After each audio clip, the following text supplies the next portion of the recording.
สบายดีพ่อแม่พี่น้องป้องปายเบิดสุคนเนาะ FC ทางช่องบ่ปูม Official เนาะมื้อนี้บ่ปูมก็สิมาตามแนวทางให้พี่น้องเนาะสำหรับหวยลาวอีกตาเนาะของงวดวันที่4เนาะพี่น้องเนาะก็มาเบิ่งนำกันเนาะพี่น้องเนาะสำหรับลาวอีกตางวดวันที่4เนาะให้เด่น8กับ9พี่น้องเด่น8กับ9เนาะพี่น้องเนาะ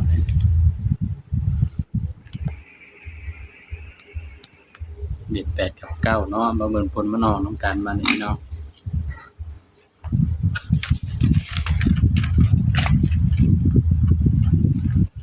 ผลมันออกเนาะพี่น้องเนาะ ข้างบนพี่น้อง898ข้างล่างออก29พี่น้องเอ้ยเสียดายเนาะพี่น้องเนาะเสียดายที่มันมาเด่นคู่กันเนาะเสียดายที่กับภูมิจอบ่เข้าพี่น้องนี่เข้าทั้ง2โตเนาะพี่น้องเนาะแต่ว่าจอบ่เข้าเนาะนี่เสียดายเนาะพี่น้องเนาะ90 94 92 96 97มันออก29พี่น้องเอ้ยเสียดายพี่น้องเข้าแต่ตัวเด่นเนาะพี่น้องเนาะไปกันต่อเนาะพี่น้องเนาะสำหรับแนวทางเนาะหวยลาวเอกต้างวดวันที่4เนาะถือว่าปังอยู่พี่น้องแต่ว่าจอบ่เข้าเนาะพี่น้องเนาะมาตามกันต่อพี่น้องบัดของงวดวันที่5เมษายนเด้อพี่น้องเด้อบัดนี้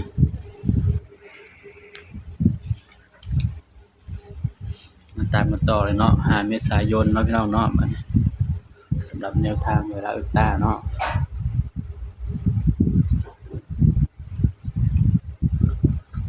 5เมษายน68เนาะพี่น้อง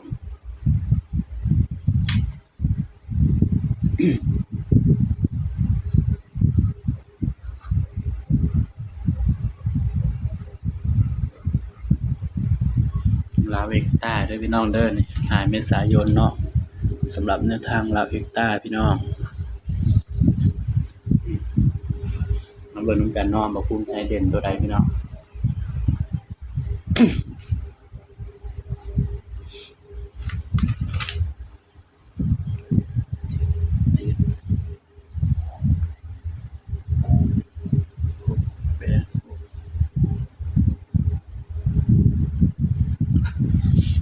สำหรับตัวเด่นเบอร์อื่นเนาะพี่น้องเนาะก็ให้เด่นไปที่1กับ7เด้อพี่น้องเด้อนี่สำหรับเด่นเนาะให้เด่น1กับ7เนาะสำหรับลาวเอกต้าเบอร์อื่นเนาะพี่น้องให้เด่น1กับ7เ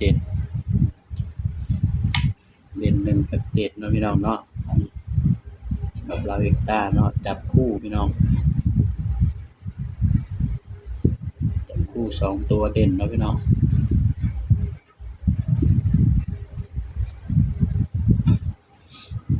มันบ่คือนะบ่ภูมิมาเขียนแบบนี้เนาะพี่น้องเนาะนี่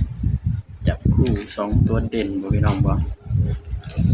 บ่ภูมิก็สิลองให้แบบนี้หน่อยเบิ่งเนาะพี่น้องเนาะสิบ่ให้หลายคู่เด้อพี่น้องเด้อก็มาจับคู่นำกันเลยพี่น้องจับ2แล้วเนาะ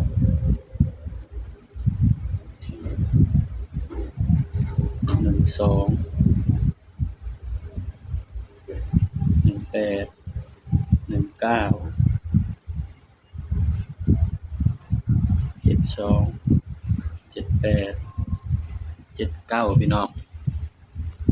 นี่เนาะสำหรับแนวทางลาวเอกต้าเบอร์อื่นเนาะพี่น้องโอ้ยขอบคุณครับต้มจืดขอบคุณครับกำลังอัดคลิปอยู่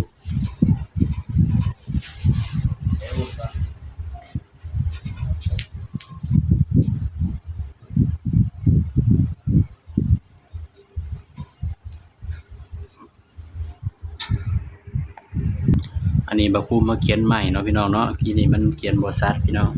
ก็เลยมาเขียนให้ใหม่เนาะก็มาจับเริ่มกันเลยพี่น้องให้แค่6คู่เลยพี่น้อง1 2 1 8 1 9 7 2 7 8 7 9เนาะพี่น้องเนาะสำหรับตัวเด่นเนาะก็ให้เด่นไปที่7เด้อพี่น้อง